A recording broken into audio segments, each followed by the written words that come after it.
information today, the primary, economics of information is clicks. And can you get people to click? And that will clearly steer information all kinds of directions and lead to this question, well, what actually is true? How can we actually know?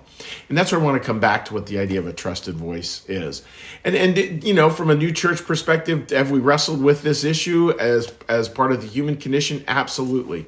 And we're looking at the ancient story in the book of Genesis, story where God says, look, this cry is coming out of these cities, Sodom and Gomorrah actually end up being destroyed.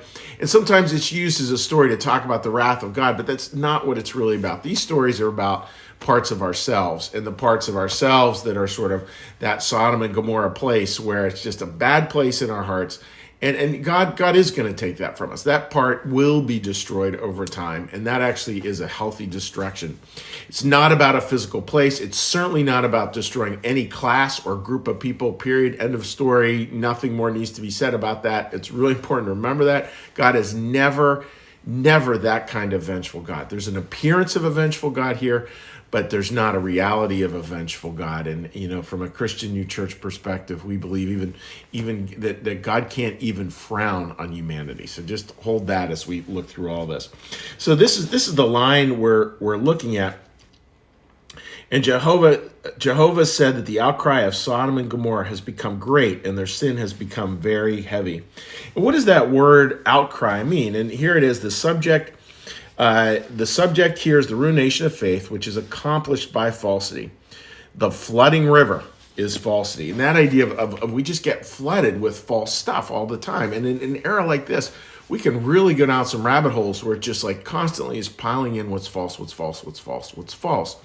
So how can we actually look at that a different way? How can we find what's true? And that's where faith really comes in.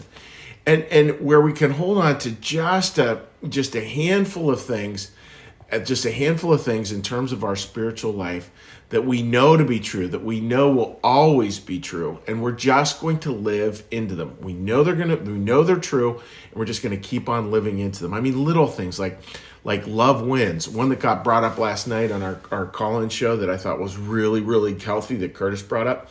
Curtis was talking about we're always trying to balance what's temporary and what's eternal. What's temporal, what's eternal. What's of this life that will end and finite, and what's infinite. We're always trying to balance these two things. Well, we know that that's true, and yet which one of these two is more true? Well, the more true is the greater elements of faith, our spiritual lives. Again, that place where love abides. Because all this stuff, it's all going to go away. It's all going to go away. Everything we've built, even our cherished opinions, believe it or not, they all go with us. And there's something about that should be a little freeing, because it should be like, oh yeah, I don't need to put all my stock. There's lots of biblical passages. We don't need to put all my stock over here and what's going to go away. I really need to treasure these things that are of heaven, and these things that are much bigger and more important. And that's a key part of the Christian message, because it means that we can be having a very hard experience in this life, and yet at the same time, and this is a bit of a paradox, be having a beautiful experience over here on the spiritual side. I mean, I certainly, as a pastor, I've seen people in really hard life circumstances, but the beauty of their spirit and the beauty of their families that surround them, I mean, just it's breathtaking, absolutely breathtaking. And to kind of close the loop on this, I was listening to Arthur Brooks yesterday. He was interviewing the man who was is dean of Harvard Medical School, and they're both Harvard, obviously both work for Harvard. And Arthur Brooks is a fascinating guy. He's well worthwhile to read. And he said, isn't it interesting, right, that when we look at research, there's four things that really go into happiness. Like when you look at four components of happiness that again and again research shows, you want to be really happy in life, these are the four things to have. He said, every day, think about faith, think about family, think about your friends, and serve. Faith, family, friends, service. That's simple. I mean, that is a very easy to understand formula. And even little thing like 10 minutes of calm, or a walk, or a moment of meditation, or a prayer, like any of those moments anchor us to faith. And reading anchors us to faith. And then take a look at, okay, so what can I think? Where can I extend kind thoughts, a loving kindness towards friends, a loving kindness towards my family, and then where can I serve a purpose greater than myself? If you do that, you're going to be happy. It really is that simple. And it may not be kind of this temporary temporal happiness. It may be over here in the spiritual realm, but I guarantee you have that kind of happiness over here spiritually. It's gonna color everything of your life in a beautiful, enlightening, sort of golden hour glow that makes a big difference in the world. So that's what to think about today, friends. And what to do is keep on searching for those people who you know are a trusted voice. For me, every day I'm reading stuff out of the Bible a little bit. And again, I'm a professional, so I better be doing this. Reading stuff out of the Bible. I'm reading stuff out of New Church theology, out of what we would call the writings. I'm oftentimes listening to a podcast and trusted voices out there if you're interested. People like Kate Ballard, Richard Rohr, Thomas Merton. There's a great podcast called it's Veritas is the name of the podcast. It's run out of Ivy League schools, and it's talking about how the life of faith takes root in these schools that are really devoted to very secular education, but there's still a lot of faith there. Find those trusted voices and just keep on touching base. Oh, Gregory Boyle's another one. If you ever get a chance to read him, do it. Keep on touching those trusted voices, because those trusted voices are going to help you find your own trusted voice.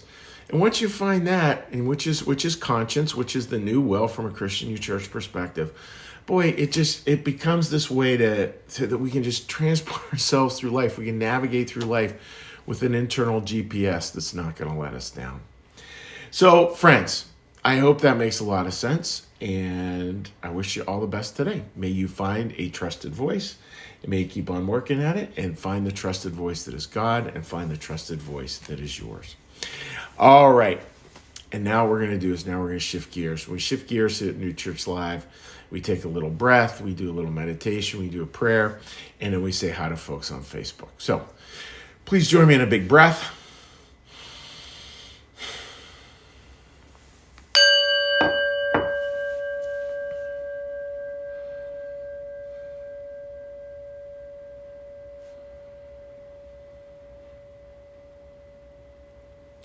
Be still and know that I am God.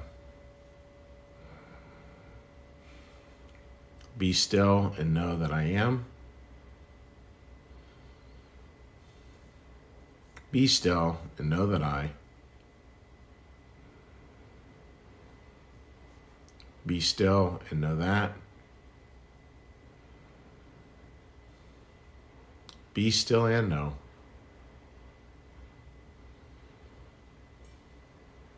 Be still and.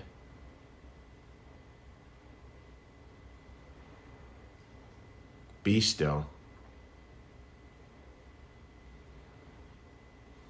Be.